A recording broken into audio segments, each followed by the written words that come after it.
সরকারি কর্মীদের ঠকানো হয়েছে। ডিএ নিয়ে পে কমিশনের রিপোর্ট ঘিরে তোলপাড় সারা রাজ্য।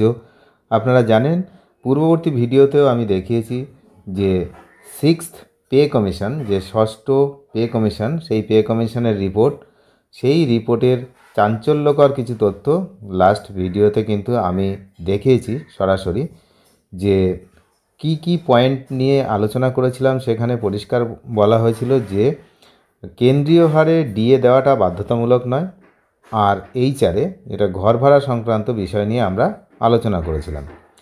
দেখুন, এই যে ষষ্ঠ বেতন কমিশন যেটা হয়েছে, সেটা নিয়ে কিন্তু এই মুহূর্তে সরকারি কর্মীদের ঠকানো হয়েছে বলেই অভিযোগ উঠছে গোটা রাজ্য জুড়ে। এই দেখুন, পরিষ্কার আমি দেখাচ্ছি যে 12.4 নম্বর অনুচ্ছেদে যেটা বলা হয়েছে, রাজ্য সরকার মহার্ঘ ভাতা নির্ধারণ ও বৃদ্ধির জন্য সর্বভারতীয় উপভোক্তা মূল্যসূচক অর্থাৎ এআইসিপিআই এর অনুসরণ করতে বাধ্য নয়। এই সুপারিশটি রাজ্য সরকারি কর্মীদের মধ্যে তীব্র প্রতিক্রিয়া সৃষ্টি করছে, কারণ এর ফলে মহার্ঘ ভাতা প্রায় অনিশ্চিত হয়ে পড়েছে। তো এই যে অভিরূপ সরকার, তার ভূমিকা নিয়ে একাধিক প্রশ্ন উঠতে শুরু করেছে।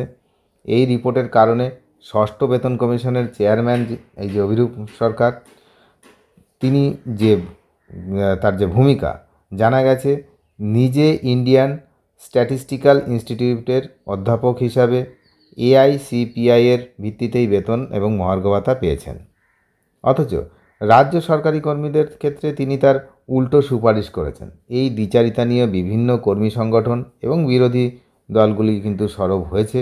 তাদের অভিযোগ, রাজ্য সরকারকে সুবিধা পাইয়ে দেওয়ার জন্যই অভিরূপ সরকার এই ধরনের সুপারিশ করেছেন।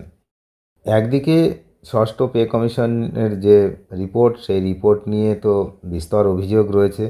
একই সঙ্গে সুদীপ চন্দ্রের বদলি, সেটাও একটি বিতর্কের দানা বেঁধেছে। আন্দোলনের কেন্দ্রবিন্দুতে রয়েছেন সুদীপ চন্দ্র, যিনি সংগ্রামী যৌথ মঞ্চের একজন সিনিয়র এবং অত্যন্ত দক্ষ নেতা। তাকে কলকাতা থেকে পশ্চিমবঙ্গের উত্তর প্রান্তের আলিপুর দুয়ারে বদলি করা হয়েছে। তো এই বিষয়টা নিয়ে কি সামনে আসছে, এই বদলিটা আসলে বলা হচ্ছে সরকারের প্রতিহিংসামূলক পদক্ষেপ।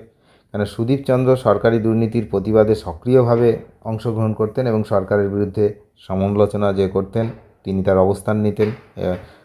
তো এই বদলির প্রধান কী কী কারণ হচ্ছে, সেগুলো ভাস্করবাবু যেমন বলেছেন যে সুদীপ চন্দ্রের সহকর্মীদের মধ্যে থাকা কিছু দুর্নীতিগ্রস্ত সরকারি কর্মচারী এই বদলির ষড়যন্ত্রে জড়িত। আর আইনি লড়াই মঞ্চ এই বদলির বিরুদ্ধে আইনি লড়াই চালাচ্ছে। দেখা যাক কী হবে।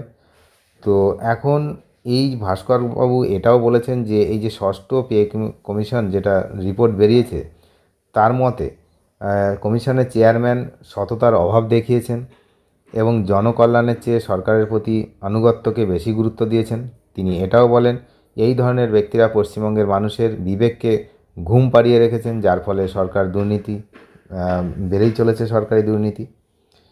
তো যাই হোক, এখন এই বিষয় সব মিলিয়ে একটা খুব বাজে পরিস্থিতিতে চলছে। এখন দেখা যাক, আজকে ডিএর বিজ্ঞপ্তি বেরোনোর কথা রয়েছে, সেদিকে তো সবারই নজর আছে। ডিএর বিজ্ঞপ্তি আদৌ আজকে বেরোয় কিনা, বা আগামীকাল ছুটির দিনে বেরোয় কিনা, সেদিকে সবাই নজর রাখছে, আমরাও নজর রাখছি। আপনারাও নজর রাখুন। চ্যানেলে নতুন হলে অবশ্যই চ্যানেলটিকে সাবস্ক্রাইব করে সঙ্গে থাকবেন। ধন্যবাদ।